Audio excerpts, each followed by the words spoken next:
Blah, blah, blah.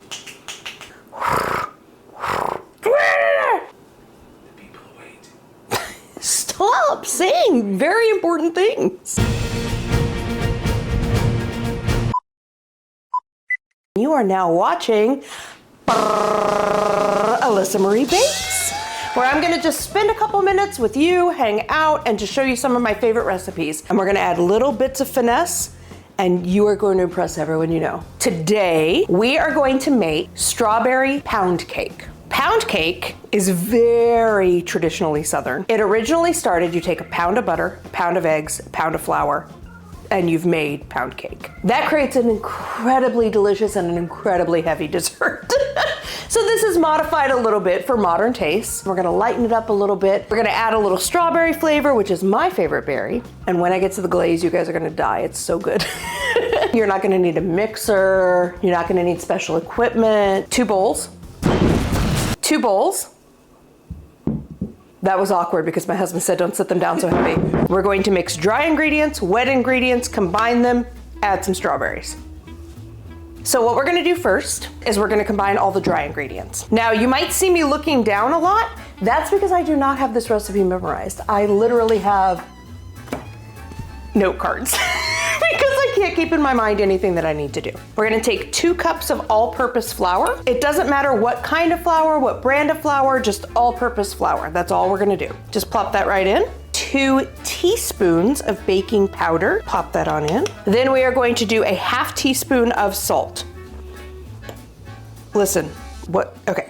1/2 teaspoon of salt. One of the things that makes something a little bit more professional, a little bit more nice is making sure we don't have lumps. If I'm baking at home, I'm just throwing flour in, I'm throwing everything in. If we do a little whisk, that's gonna handle any lumps that we might have and just mix it together really well so that when we add it to the wet ingredients, it's going to completely mix through and there's not gonna be lumps of anything. So we're gonna set all the dry ingredients aside. Keep your whisk handy. We're going to take our dishes and put them in the sink and pretend like somebody else is gonna wash them. It's gonna be me in like 2 hours. Grab another bowl and we're gonna do our wet ingredients. We are going to start with sugar because everything good starts with sugar. 3/4 cup of sugar. God bless America. I don't have a production team. It's literally just me and my husband. So I did all this mise en place yesterday and put like plastic wrap over it. And then now I'm trying to pour it into cups and it's like, no, we're not doing that. We're not going into bowls today. We're gonna stick and be awkward. Okay, so if you have mise en place the day before, please do a little twirl around. 3/4 cup of sugar. Now, being from the South, you cannot make a recipe without buttermilk. I live in California and we only get low-fat buttermilk, which is fine. Both of those work in this recipe, but what I'm gonna show you right now is a little trick that we use if for any reason you don't have buttermilk on hand. So if you can't find it, you can't find the full fat, but you want it, I'm gonna show you the closest that I can get to full fat Southern buttermilk living in California. First thing we're gonna do is we are going to take a tablespoon of just plain white vinegar, 1 tablespoon, and we are going to fill all the way to the cup mark, 8 ounces, with whole milk. So you've just made buttermilk, but you've made a cup and we only need a 1/2 cup. Boom. You can save this for another day, save it for whatever you need. It'll sit in the refrigerator for a week or 2. So just save that for the next time you need buttermilk. Let this come to room temperature and it is going to get super viscous and thick. And it's going to be exactly like this. Look at that, that's just barely moving. That is exactly what you want. That is the closest that I have found to Southern buttermilk. We're gonna add that to the 3/4 cup of sugar we already have in here. We are going to add a 1/2 cup of oil. Butter is delicious, but oil keeps us moist. We are next going to add 1 single itty bitty egg. It's so cute. Add it in here, whisk it around. Last of our wet ingredients, we are going to add 2 teaspoons of vanilla. When I add vanilla, I kind of just glug it in. I am carefully measuring for you at home, but you just need to know that I literally take the vanilla and go, whoop. And look at how creamy that is and beautiful. I'm gonna take just a second, put everything in the sink. Legit, put it in the sink. Did I tell you to preheat your oven to 350? That was the first thing I was supposed to say. Take your oven, preheat it to 350. I'm sorry.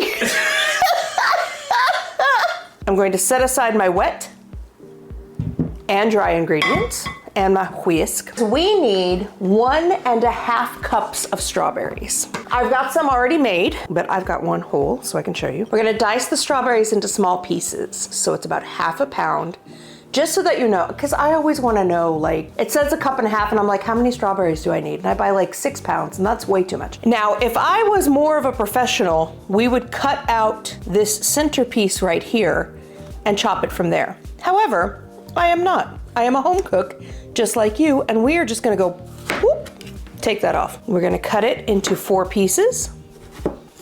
One of the things you're gonna learn on this show, I do not have knife skills to save my life. So what I encourage you to do is what I did. Go through the videos online, take a knife course. I never use a knife unsafely, but I also don't cut like a professional chef where they're like,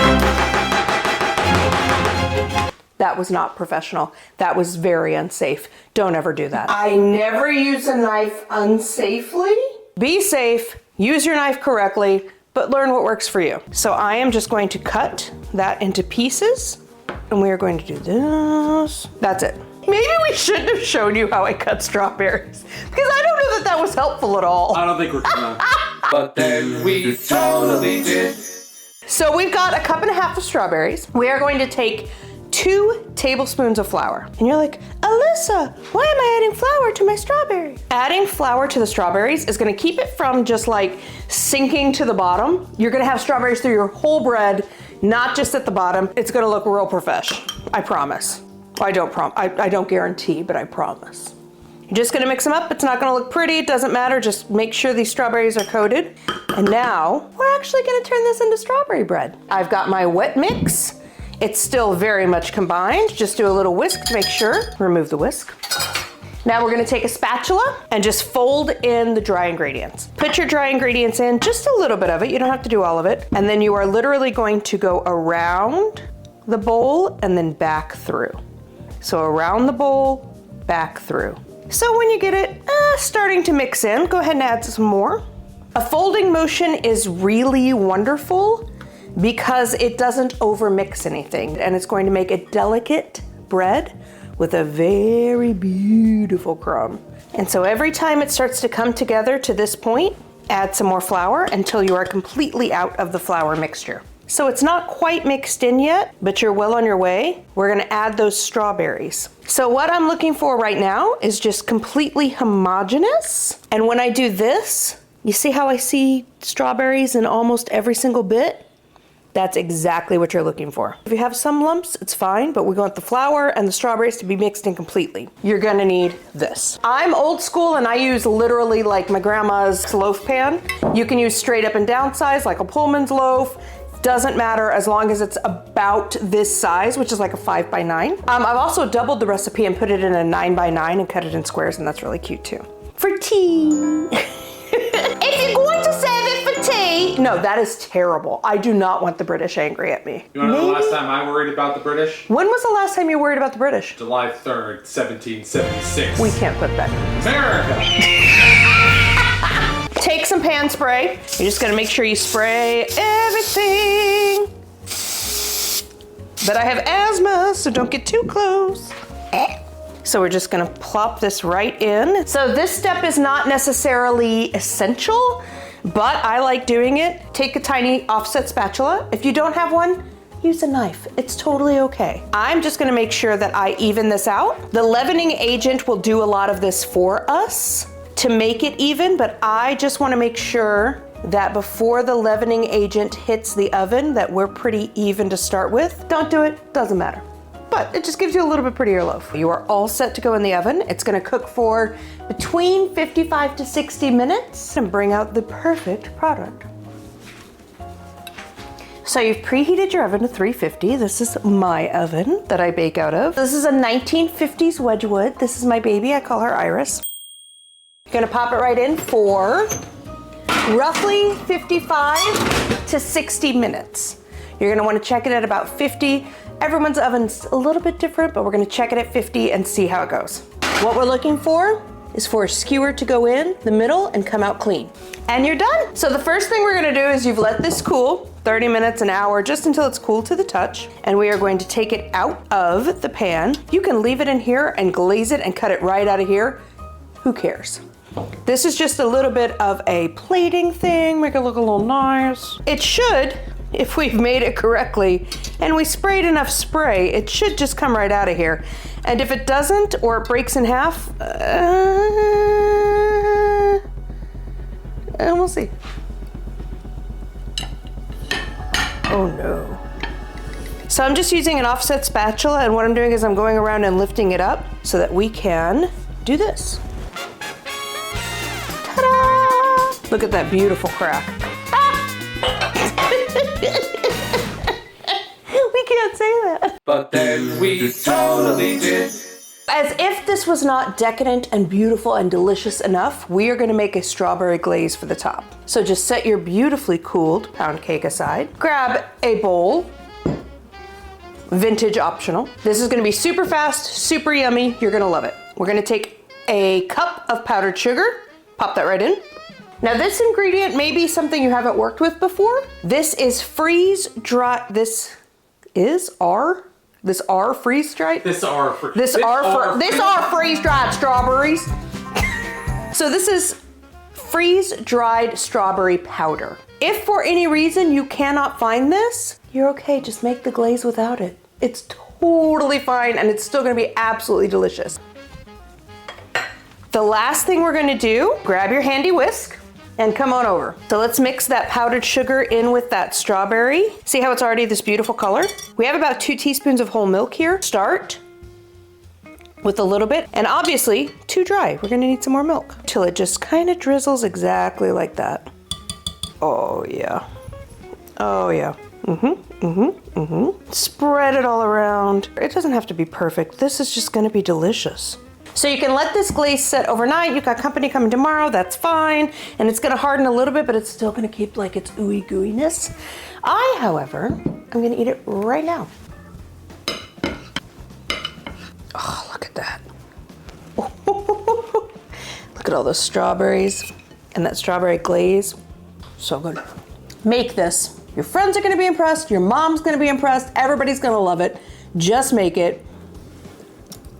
It's airy, it's full of strawberries. You don't get one bite that doesn't have strawberries. It's perfect for dessert. It's great for breakfast. And that buttermilk just keeps it so moist. So good. So thank you guys for watching this. I'm brand new. This is my first show. Please like, subscribe, save, tell your family, tell your friends. It is so important because I'm brand new. Just spread the word. I hope you guys had a great time. I hope that you loved it because I loved making it. I had a blast and I can't wait to show you episode 2. So like, subscribe, save, share, enjoy. This is Elisa Marie Bakes. Goodbye. I love you all 3 of you. Thank you.